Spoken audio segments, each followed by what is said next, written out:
Por muy difícil que me resultase, he llegado a una conclusión inexorable y profundamente perturbadora. Creo que una élite de personas, junto con las compañías que dirigen, han conseguido controlar no solo nuestra energía, el suministro de alimentos, la educación y la sanidad, sino cada una de las facetas de nuestra vida. Y lo hacen controlando el mundo de las finanzas, pero no crean más valor, sino que en realidad controlan la fuente del dinero.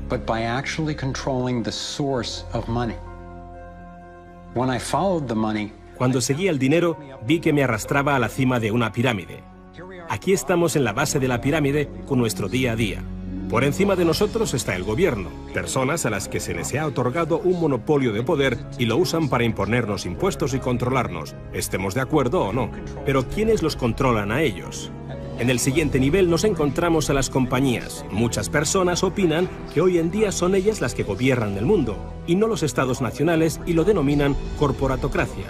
Para conseguir los recursos mundiales y controlar los mercados, esta corporatocracia debe tener acceso a dinero barato. Las grandes corporaciones obtienen sus préstamos a un interés especial de los grandes bancos. Lo que significa que aquellos que controlan los grandes bancos, la élite adinerada, son los que en realidad controlan las corporaciones. Mientras seguía el dinero me di cuenta de que casi todas las ideas que tenía acerca del capital no son ciertas. Es curioso el hecho de que nos planteamos muy pocas preguntas sobre cosas cotidianas, como por ejemplo, cuando vamos a un banco y pedimos un préstamo de, digamos, $50.000 o 50.000 libras. ¿Qué pasa en realidad? Veamos. Muchas personas viven la vida basándose en unas ideas que se alejan mucho de la realidad. Lo que en realidad pasa es que si pides 50.000 libras, escriben que en tu cuenta hay 50.000 libras. Eso es todo lo que hacen. No acuñan monedas ni imprimen billetes. No recurren a ningún metal precioso. Simplemente escriben en una pantalla de ordenador que tu cuenta tiene 50.000 libras. Desde ese momento, empiezas a pagar intereses sobre una cantidad de dinero que nunca ha existido, que no existe y que no existirá. Resulta que los bancos prestan unas 9 veces más dinero que la cantidad que en realidad guardan en sus cámaras. Y esto es posible gracias al préstamo conocido como reserva fraccionaria. Funciona de la siguiente manera. A la Reserva Federal, o al Banco Central de cualquier país, se le permite determinar la cantidad de dinero que un banco debe tener en sus reservas. En los Estados Unidos, ahora mismo es más o menos un 10%. Así que si depositas $10.000 en el banco separa el 10%, es decir, $1.000, y luego opera en el mercado con el resto. Por ejemplo, ahora llega otra persona al banco y pide un préstamo de $9.000 para comprarse un coche. En ese momento, el banco presta $9.000 del depósito que tú habías creado. Los $9.000 desaparecen. Entonces, la persona que solicita el préstamo paga al vendedor del coche y éste ingresa la cantidad en otro banco que forma parte del mismo sistema bancario central. Estos $9.000 se consideran un nuevo depósito y así continúa el proceso sucesivamente. El dinero se vuelve a depositar y se vuelve a prestar hasta que el depósito inicial de $10.000 se convierte en $100.000. El sistema bancario acaba de crear $90.000 simplemente prestando el dinero. Aparentemente todo empezó con los orfebres del siglo XVII, cuando la gente acudía a ellos para comerciar con oro. El oro era muy pesado para llevarlo de un sitio a otro, así que la gente comenzó a guardarlo en cámaras y comerciaba con recibos. Aquellos recibos fueron los primeros billetes. Como solo unos pocos retiraban su oro en momentos determinados, los dueños de las cámaras, básicamente los nuevos banqueros, empezaron a crear recibos de oro que en realidad no tenían. Entonces prestaban esos recibos y les aplicaban unos intereses al dinero prestado, al oro, que en realidad no tenían. Así nació nuestro sistema de reserva fraccionaria. En este sistema, los banqueros consiguen hacer dinero de donde no hay nada, mientras que el resto de nosotros tenemos que trabajar para ganárnoslo. Esto ha provocado una forma moderna de servidumbre donde la masa de la sociedad trabaja para pagar su deuda con los bancos.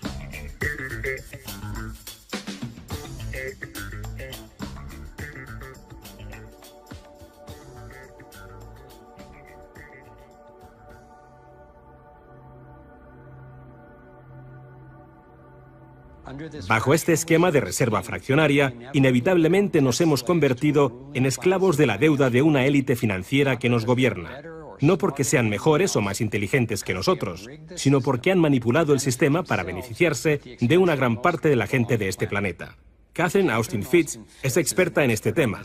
Fue ayudante del Departamento de Vivienda y Desarrollo Urbano de Estados Unidos bajo el mandato del presidente George Bush Sr. y luego asesora de la administración de Clinton. Imaginemos el juego del Monopoly. Ahora quieres comprar el Paseo del Prado. Lo que puedo hacer continuamente es imprimir dinero, darme más y más dinero, disminuir el valor de tu moneda al imprimir cada vez más. Da igual lo duro que estés trabajando o el éxito que tengas. Al final, siempre te puedo comprar y no me cuesta nada. Pero ¿cómo se explica que si vosotros o yo mismo fabricamos billetes, se nos acuse de falsificación? Pero si lo hacen los bancos, entonces sea un incremento de la masa monetaria. ¿Cómo han conseguido los bancos este poder? Esto es Jekyll Island, donde en 1910, representantes de los Rockefeller, los Rothschild, los Morgan y otros banqueros privados se reunieron en secreto para preparar la legislación que crearía la Reserva Federal. Ed Griffin se encargó literalmente de escribir un libro sobre lo que pasó en Jekyll Island.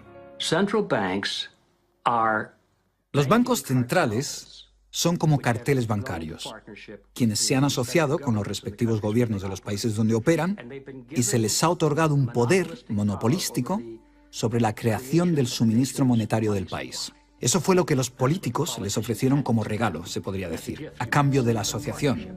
Y a cambio, ¿qué ofrecen los banqueros a los políticos? Les prometen crear dinero de la nada, ahora que tienen esa potestad para hacerlo cada vez que el gobierno lo necesite. Y desde 2008 hemos presenciado la mayor impresión de dinero falso de la historia. La prestidigitación financiera disfraza los costes, esconde a quien debemos culpar y nos deja como esclavos de la deuda trabajando para pagar las facturas. Me ha chocado el hecho de que en el mismo año en que se creó la Reserva Federal, en 1913, se creara también el Servicio de Impuestos Internos, y desde entonces se estableció el impuesto sobre la renta. Así que todos nosotros tenemos que pagar la deuda de los políticos con intereses a los banqueros. El problema es que tenemos un sistema bancario privado y centralizado en los Estados Unidos, disfrazado de sistema público. Si buscas en la guía telefónica de aquí de Washington, en el área de DC, si buscas por la Reserva Federal, en las páginas azules gubernamentales, ahí no aparece nada, sino que aparecen las páginas blancas, justo al lado de Federal Express. Es un banco central y privado. ¿Cuál es la relación adecuada, cuál debería ser la relación adecuada entre el presidente de la Reserva Federal y el presidente de los Estados Unidos? Bueno, primero debemos dejar claro que la Reserva Federal es una agencia independiente. Y eso significa, básicamente, que no existe ninguna otra agencia del gobierno que pueda anular las acciones que emprendemos.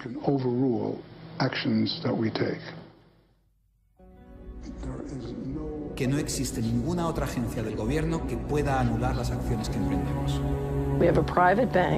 Tenemos un banco privado que imprime dinero en beneficio del Tesoro. La Reserva Federal imprime dinero en un sistema basado en la deuda, que crea escasez, pero coloca a un grupo de privilegiados en una posición en la que tienen acceso a todos los datos sobre la economía, mientras que nosotros continuamos en la ignorancia. Así que tenemos a un pequeño grupo de banqueros que entienden los datos de cómo funciona el dinero en la economía y se les proporciona la habilidad de imprimir dinero de manera que se sigue protegiendo a los privilegiados mientras que el resto nos hundimos.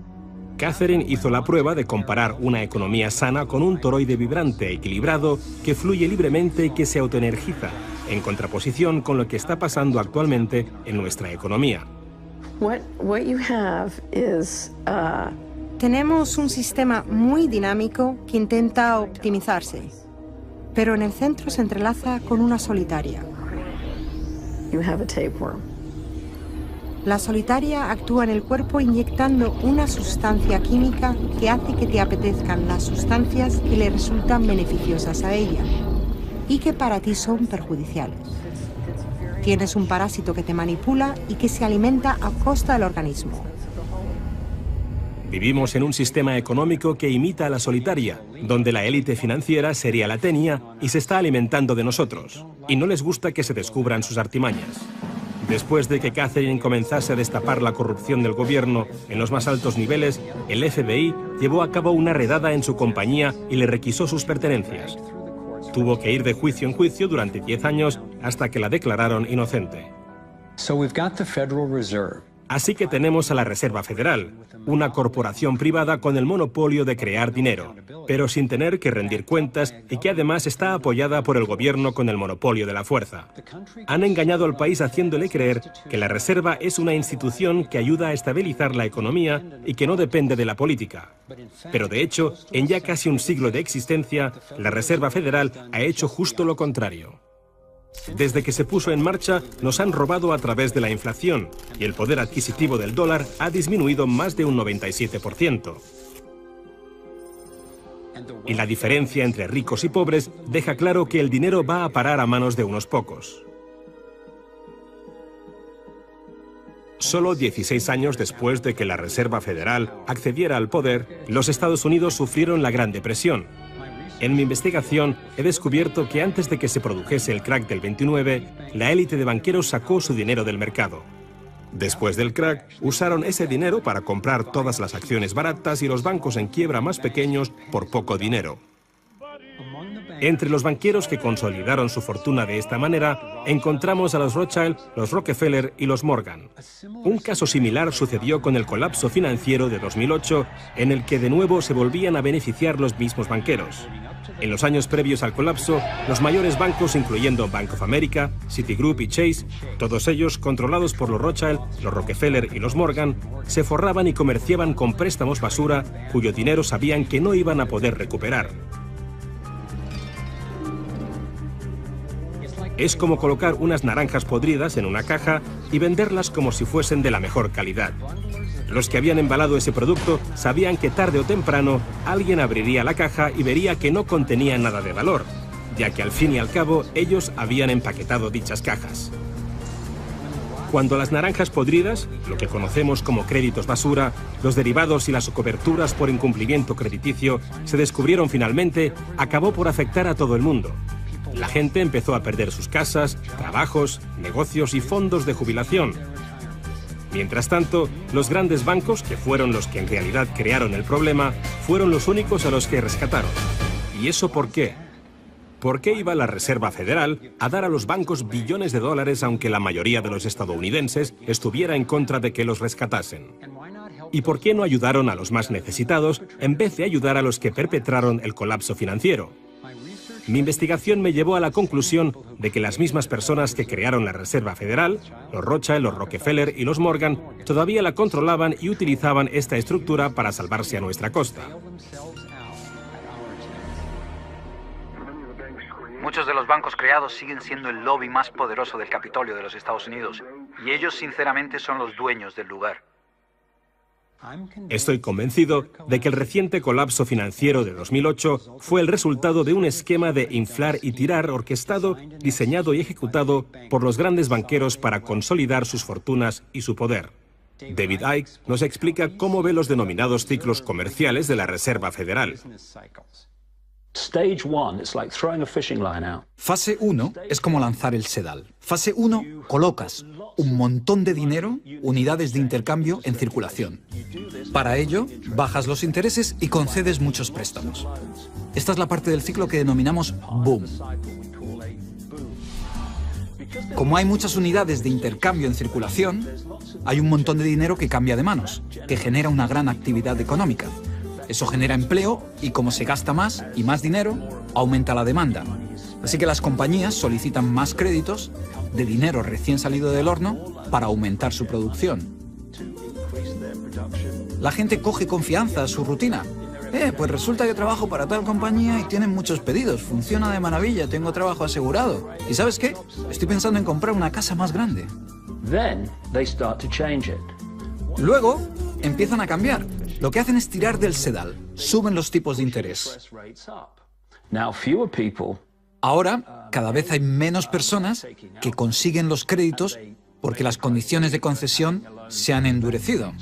Y también, al aumentar los tipos de interés, una gran parte del salario de las personas se destina a pagar esa subida de los intereses y no al consumo. De repente, ya no hay tanto dinero en circulación y, por tanto, se compran menos cosas. Los beneficios de las compañías empiezan a disminuir, empiezan a reducir los puestos de trabajo y algunas comienzan a cerrar. La gente pierde sus trabajos. Ya no pueden pagar las hipotecas de esas grandes casas que se habían comprado cuando todo iba bien. Ahora los bancos empiezan a recoger el sedal, porque mientras la gente se declara en bancarrota, tanto las compañías como las personas, los bancos se quedan con las fortunas que sí que son de verdad. Con las propiedades, las tierras, los recursos que habían puesto como aval para que simplemente les prestasen unas cifras que solo aparecían en la pantalla del ordenador. Y llevamos siglos con este ciclo económico de tirar el sedal y recoger, de inyectar una gran cantidad de dinero en circulación, de hacerlos picar. Y lo que se ha hecho en realidad es robar. Y se ha propiciado que se acumule la verdadera riqueza del mundo en manos de unos pocos.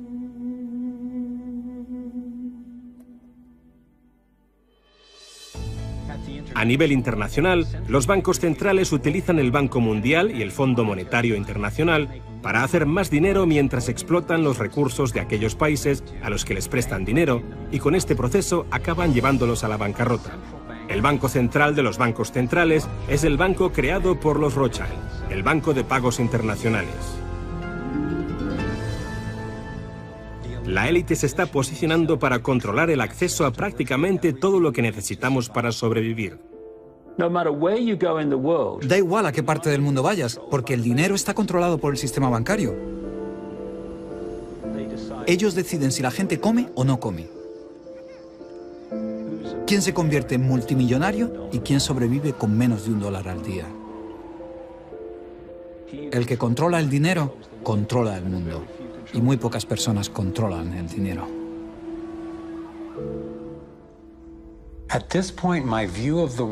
Llegados a este punto, mi concepción del mundo dio un vuelco. Empecé a enfrentarme al hecho de que el fracaso y el sufrimiento de muchos es en realidad el éxito y realización de unos pocos, la élite de los banqueros que ha engañado al mundo y a los que se les ha permitido crear dinero. Todos ellos ya son dueños de vastas fortunas. Entonces, ¿cuál es su finalidad? ¿Cuáles son sus objetivos?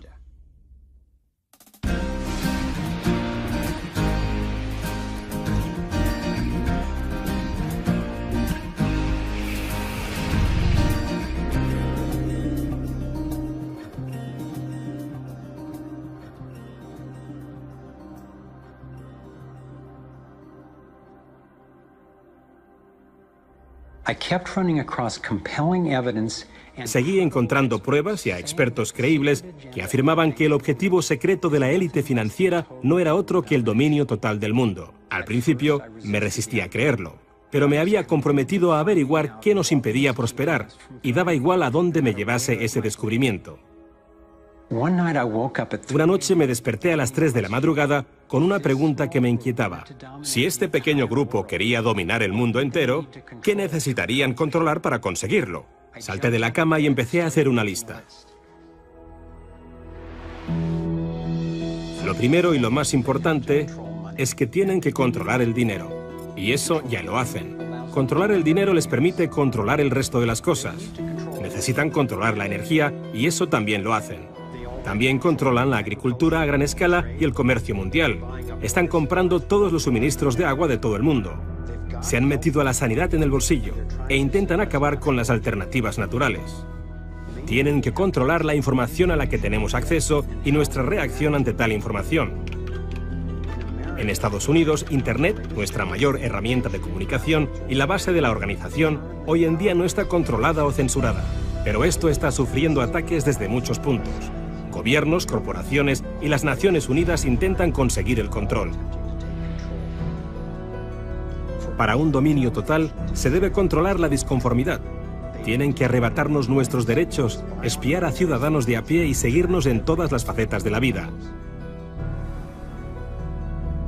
Mientras amanecía, sabía que una poderosa élite lo tenía prácticamente todo preparado para gobernar el mundo, y con miedo me di cuenta de que Gran Hermano no se acerca, sino que ya está aquí. Ya estamos metidos en Matrix. Pero ¿cómo salimos?